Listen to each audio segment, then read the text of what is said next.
One of two feature events still remaining. A beautiful night here at Thompson. Good to have you with us for what has been an eventful night so far. A bit of history, and still history, Matt, as you mentioned a moment ago. In the wings, can Brian Narducci in the light modifieds, the nightcap for tonight's racing card, maintain his undefeated streak? Scott Maholsky started the night by winning by 2/1000ths of a second. Then it was Ryan Preece, then Justin Bonsignor, then William Wall, who will join them in the winner's circle. To give you some clues, here is Joe Koss. On the inside lane, Kyle Garrow will bring the field around to the green flag. Mike Malburn to the outside lane, and the green flag is out. Boy, what a getaway for the White Knight, Kyle Garrow, as he thunders his way into the lead. Here comes Sundin, and Sundin, he is going to hammer his way into second. Malburn hanging tough on the outside. Zach Robinson in car number 14. That car has some firepower. Yeah, that car looks really, really good here today. Red 14 running third, working to the inside of Malburn off the end of the front straightaway. Out in front, though, it's Garrow. White and black, number 19, Sundin. And then the battle for third between Robinson and Malburn. And Robinson on the inside, he might be overtaken by Malburn. Third, fourth, and fifth could fit inside a lobster claw. But clutching third is Robinson, and he will hang on to that position at the stripe. Ryan Waterman is in a hurry. Yeah, Corey Fanning, the 47, is right in the middle of that, too. He looks in the rearview mirror and sees that 24 of Ryan Waterman, championship point leader. Good battles there, third, fourth, through sixth, all battling just outside and inside the top five. Last week's winner and current point leader, Sean Monahan, riding in 10th, one spot ahead of Larry Barnett. Sundin looking to elbow his way into the lead. They jettison their way off the corner, looking like the flames coming from a dragon on Game of Thrones. That is Kyle Garrow, but he is getting all he can handle from Sundin. Sundin, 36, bottom, wheel to wheel. Takes the advantage off turn number 4 and is back out in front. In third, Robinson being pestered by the 47 of Corey Fanning. Also in the neighborhood, that is Ryan Waterman. Waterman has nowhere to go with Robinson and Fanning running side by side in front of him. Here comes Fanning. Gets under the quarter panel of Robinson, trying to bring Waterman right along with him. Neck and neck at the line of the battle for third. As Waterman holding on to the shirt tail of Corey Fanning. Fanning gets into third. He had a fight for that position over Zach Robinson. And now here comes Waterman trying to make the same move up at the front, pulling away from Kyle Garrow. That is Scott Sundin. Sundin firmly in command of this one. The veteran, multi-time track champion, multi-time event winner. But the red car we're watching is that 14 of Robinson and Waterman, the wild man in that 24 car. I guess wild man is a pretty good way to describe him. The Tasmanian Devil of Ryan Waterman. Ryan Morgan trying to gain some ground in car number 31. Sean Monahan moving quickly. Remember, he was a winner the last time we were here. But the former national champion, Scott Sundin, leading by the length of an ironing board over Kyle Garrow. Garrow has been about 3 or 4 car lengths behind Sundin since that pass for the lead. Waterman and Robinson, two young drivers, trying to sort this battle out for fourth. And Waterman with inside position. He is going to gangbuster his way underneath the 14 car. And it's Ryan Waterman, the click into fourth. Ryan Morgan has picked up a lot of ground. He was behind by a furlong, and now he is close enough to tap dance on the back panel of the 14 car of Robinson. So Ryan Morgan has a fast car, and we'll see if he can get by Zach Robinson. Monahan's on pit road with that 55. Caution flag is out. 9 laps in. So our first caution. Got a car up against the inside fence along the back straightaway. Made contact down there as sheet metal flailing in the wind. And that car is able to move, but you see plenty of damage to the side of that car, obscuring the number.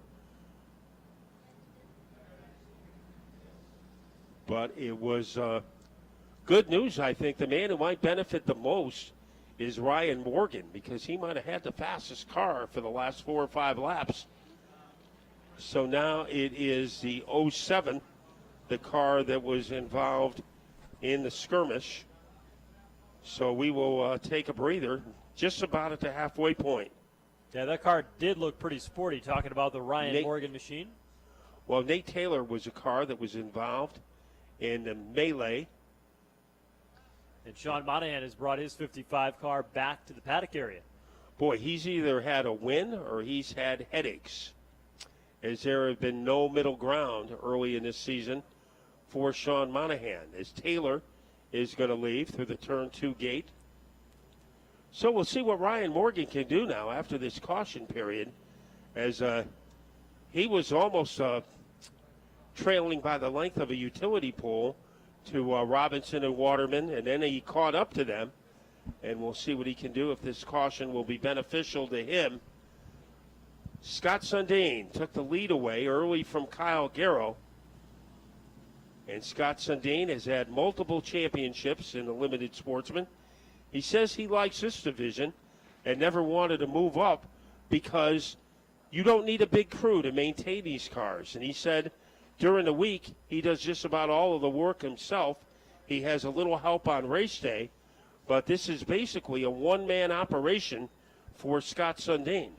Yeah, there's a lot of time, effort, and energy that goes into making a race car work, getting the shocks ready, getting the engine all tuned and ready to rock and roll, tires, fueling it up, taking care of the trailer and the pit cart and all those tools, making sure that you're good to go. This is an operation that you can do, or this division you could run with a small crew.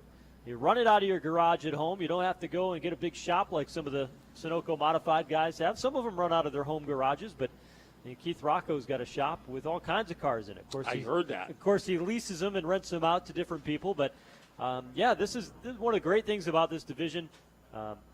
Interesting package, too. So when you look at what Ryan Morgan, I mean, he just came out of a full-blown race car, right, in his late model. These here built off of chassis that were sold on the factory floor. Put a chassis on it with the roll bar and the roll cage to strengthen it and go racing. And that's what makes this division so exciting. Not a posi in the rear end. That right rear spins independent. Doesn't lock up, so you've got to be really good on the throttle with the high banks here and all the speed and momentum and take care of those tires. But it's a cool little race car. Ryan Morgan caught fire in the second half of last year, and he was able to carry that momentum into this year. He started in the legend cars and moved up through the ranks.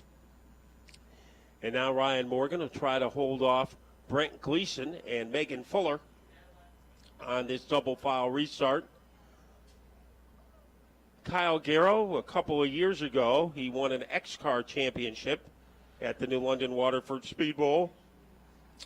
His grandfather in the New England Racing Hall of Fame, George Moose Hewitt, and Moose was elected posthumously a few years back. So good racing DNA for Kyle Garrow. Some of the other events you might want to take a look at here at Thompson coming up. Al Lane's The Racing School. If you go to theracingschool.net, we've got an opportunity for you to go out and run some stock cars here at the 5/8 mile, just like the competitors do. And the other thing is the Track Night in America. The next one coming up is June 18th. That takes place on the road course. One of the buddies I work with has come up here and done that a couple of times with his street car. And it's a 1.7-mile road course here. You can visit tracknightinamerica.com to sign up. I've never done it. I've seen videos of it, but it's pretty cool. You can take your street car up and race at the speed and the level that you want to go at. The guys I work with don't have the driver's licenses. That's what happens when you work with a bunch of journalists. Is trying for the lead now. Kyle Garrow on the outside, like an arrow being shot out of a bow. Like Robin Hood has put him into the lead. It'll be the cross flags next time by. Garrow up high, trying to retake the lead. Sideways, Sundin. Sundin goes spinning in a battle for the lead. Garrow goes spinning a little bit later, and Zachary Robinson emerges with the race lead. We'll have to see how they sort out the timing and scoring when they came across, but contacts among the top two. Sundin's car still trying to gather it back into the bottom of turns 3 and 4. It's amazing he didn't get obliterated because he spun out at the top of the field, and he was like a duck in a shooting gallery, and everybody fired blanks. And the damage is not as substantial as you would have expected because of the way he spun in front of the entire field. Ryan Waterman's car, the 24, is sitting on the back straightaway. The field passes by. Waterman now joins the tail. Here's Sundin rolling down the back. He's going to need a body man to fix the right rear quarter panel on his car.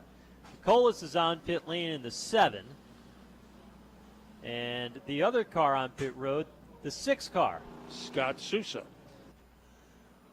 Well, I'll let you know in about 20 laps. My psychic powers are not working tonight. So you're not going to have a Justin Bonsignore lucky 7 moment? Is that what you're saying?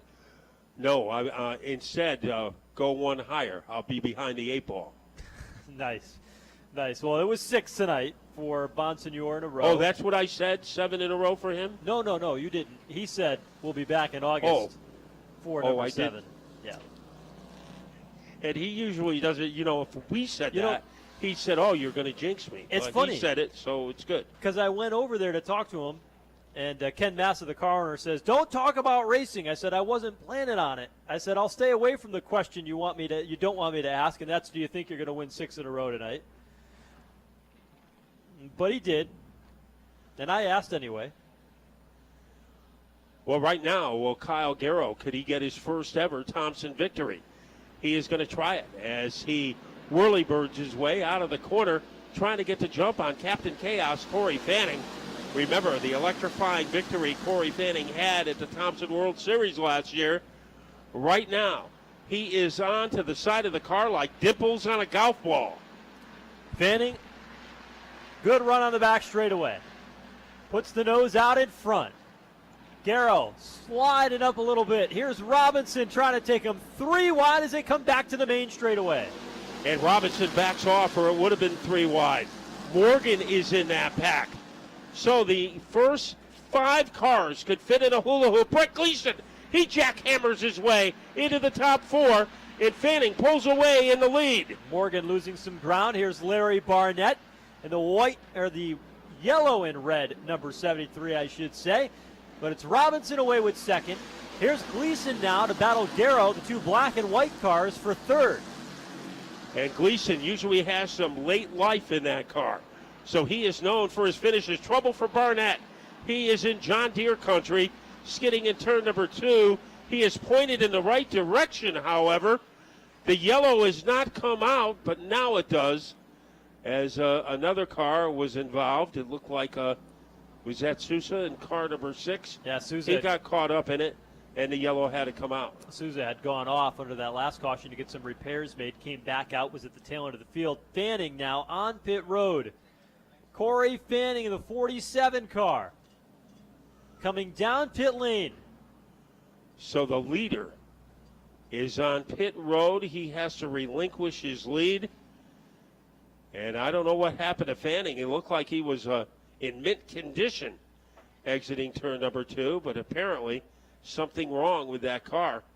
Bit of smoke coming from beneath the rear end of that machine. In this division, because there is no pit crews, usually when you go on the safety road and stay there, it's like the Bermuda Triangle. Pete Falcone's walking his way down there to see exactly what the situation is. Pete, what's the smell in the air? Can you tell what maybe went away with that 47? Well, it's definitely some fluid because he dropped it all the way down pit road, and that could be the reason why we had 2 cars spin out over there in the 2nd turn, is that he had started dropping fluid. It looks like it's coming from the rear of the car as he's climbed out and taken a look underneath, but he's left a trail of fluid all the way down pit road here, so his night is done. All right, Pete Falcone. So it looks like Niagara Falls coming from the rear of that number 47 car. So a hose or something betrayed Corey Fanning when he was in the lead. So that means that if you go by what is on the track right now, Zach Robinson has taken over the top spot with Brett Gleason in second, Kyle Garrow third, Ryan Morgan fourth, and Megan Fuller in the top five. Terrible luck for Corey Fanning. Had a great car tonight, class of the field. And I think, Joe, also terrible luck for Larry Barnett, because this, I think, was the best we have seen him all year. He was in the upper portion of the field when all of a sudden it was like he was stepped on black ice. Similar to what we saw with Sundin, the car going around in front of a lot of other cars, and nobody was there to make contact, which was good. Speaking of Sundin, he had brought his car back to the pit area as Larry Barnett returns back to the track, and here's Sundin right behind him. You put those two guys' resumes together, and you were going to have a lot of championships. Larry Barnett and Scott Sundin, a pretty good rivalry over the years here in the limited sportsman division. Larry took a couple of years off. Remember, he went modified racing there for a brief while before rejoining his buddies in the limited sportsman division. He has a Herculean task in front of him, however, as he will have to slice and dice his way from the rear of the field and only has 9 laps left. 9 laps left in which to do it. Field is doubled up. Whelen Engineering safety lights have gone out. We're coming back to the green flag. 9 laps to go. Brett Gleason and Zach Robinson here on the front row. Gleason has some firepower on the inside, and he is going to scald his way into the lead. Robinson can't stay with him. Robinson almost lost it coming off the corner. Here comes Kyle Garrow. Will he make him pay a price for that? Garrow is there, but Robinson is able to drive past in turn 3. Here's Megan Fuller, though, right on the back bumper of Garrow, trying to press him forward. On the outside is Ryan Morgan in the 31 car. He is up into 4th place. Now moves into 3rd, 1 spot ahead of Garrow. And pulling away is Brent Gleason. Here is Megan Fuller on the inside, and she is going to jackrabbit her way into the top 5. Ryan Morgan did a nice job working through some of the traffic there. He was mired deep in the pack, was able to rally back up to 3rd. Garrow is there. Malburn now to the outside of Fuller in turn 1 in the 64 car. Ryan Morgan has been impressive tonight as he is looking for a gap underneath Zach Robinson. Let's see if Robinson provides it as they are able to bazooka their way off the corner and as they barnstorm their way down the front stretch. Well, Morgan is close, but Robinson is holding him off. Megan Fuller continuing to work on the bottom in that 2 car. Garrow, who led early, starting to slide back now. This is a battle for 4th. And Megan Fuller has the inside position. Let's see if it helps her out. It looks like it will, as she is able to whirly-bird her way underneath Garrow. And by a half a car length, Megan Fuller is in the top 4. Garrow is not disappearing. 5 laps to go tonight. But Garrow is like a pebble in her shoe. She can't get rid of him. Ryan Waterman's made a nice charge right behind them in that 24 car. Remember, he had to go to the back of the field. Still got a quick race car, has moved into 6th. And let's see what Waterman can do. He's in his own comfort zone in car number 24. Best battle on the track, Zach Robinson versus Ryan Morgan, as Morgan can't get the inside position that he has been looking for. Kevin Mason making a great move, getting underneath Michael Malburn. So Mason always in the upper echelon of the field. But it is a fight for second, and Robinson has all the advantages. Morgan looking off turn 2.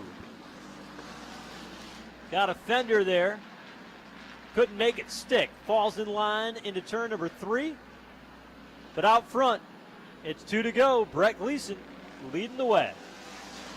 So Brett the Threat is able to extend his lead over the combination of Robinson and Morgan. And Megan Fuller is ready to pester the back bumper of the Morgan car. Megan Fuller has a reputation for coming on strongly at the end of races. So she is right in the neighborhood of Morgan. And here comes Brett Gleason. One lap separating him from a come-from-behind victory. One more time around for Brett Gleason, trying to add another trophy to his trophy shelf back at home.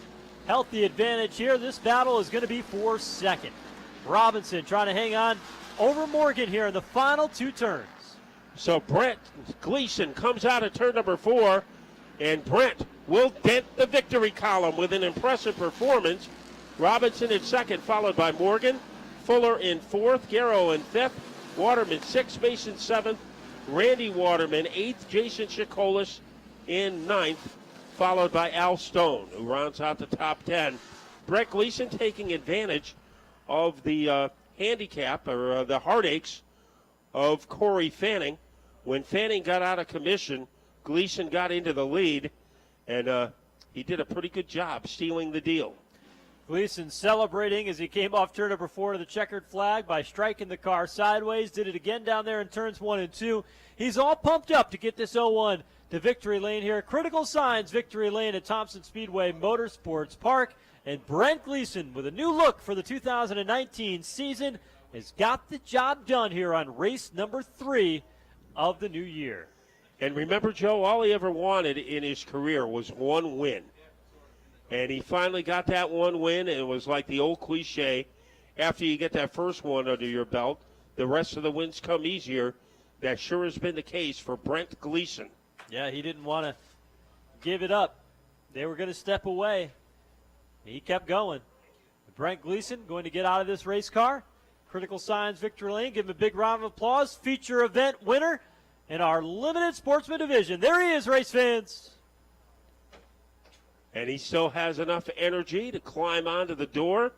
And he will go from the door to talk to our host of Victory Lane, Pete Falcone. Yeah, and he stops for a quick prayer after he jumps out of the car, gets some congratulations down here, and man, that's a great run for you tonight. Oh man, it's been a long time coming. We've struggled very, very hard for the last year and a half. I put a new package together last year, and it did not work out. We've worked hard week in, week out. This thing almost didn't even make it today. We didn't make it the last race. It died with 2 to go. This thing was coughing and sputtering for the last 8 laps. I was praying to make it. I want to dedicate this win to my aunt and uncle, Mary Jo and John. They suffered some incredible losses the last year and a half, and I want to tell them we love them and we're thinking about them. Well, a thoughtful wish right there, and appreciate it. And certainly, you got to be really happy, and you got a great crew that's happy about it too. Yes, they've been behind me since day one because they're family, and they better be. Nice going. Thank you very much. Brett Gleason's in victory lane, and happy about it for sure, even though he says the car was sputtering the last 8 laps, and glad that he made it, and he certainly did in fine style tonight.